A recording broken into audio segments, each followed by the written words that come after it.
राज्यातला थंडीचा पारा काही दिवसात कमी होण्याची शक्यता हवामान विभागाकडून व्यक्त। पुढच्या काही दिवसात राज्यातील तापमान 5 अंशांनी वाढण्याची शक्यता आहे।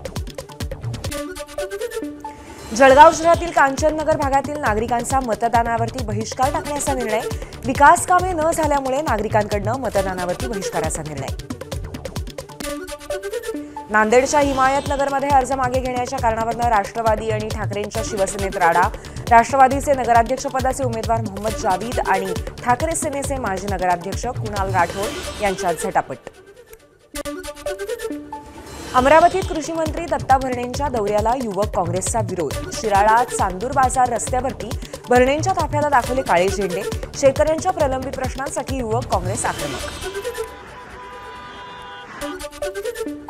जेजुरी गडावरती चंपाषष्ठी उत्सवाला सुरुवात। करवीर पीठाचे शंकराचार्य नृसिंह भारती यांच्या हस्ते घटस्थापना। चंपाषष्ठी निमित्त जेजुरी गडावरती विविध कार्यक्रमांचं आयोजन। साताऱ्यातल्या म्हसवडमध्ये सिद्धनाथ आणि माता जोगेश्वरी देवीचा रथोत्सव। सोहळ्याला भाविकांची मोठी गर्दी। रथासमोर खांद्यावरती कावड नाचवण्याची प्रथा। पुण्यातल्या कात्रज, कोंढवा आणि मुंढवा परिसरामध्ये अनधिकृत बांधकामांवरती महापालिकेचा हातोडा। महावीर चौकाजवळील काकडे वस्तीमधील अनधिकृत बांधकामं पालिकेनं हटवली। धाराशिवच्या परंडा तालुक्यातील रोसा शिवारामध्ये उसाला अज्ञाताकडून आग। 14 एकरावरील ऊस जळून खाक। दत्तू कोरे, दशरथ कोरे आणि अभिजित पाटील या शेतकऱ्यांचं मोठं नुकसान। अज्ञाताविरोधात गुन्हा दाखल।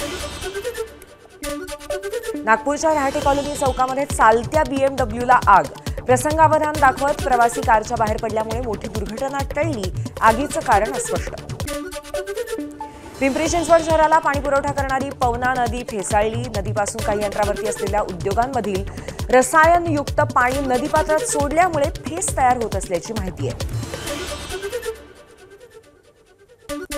नर्मदापुरममधील सातपुडा व्याघ्र प्रकल्पातील एका वाघिणीचा व्हिडिओ समोर आलाय। वाघीण देनवा नदीच्या बॅकवॉटरमधून पोहत असतानाचा हा व्हिडिओ आहे।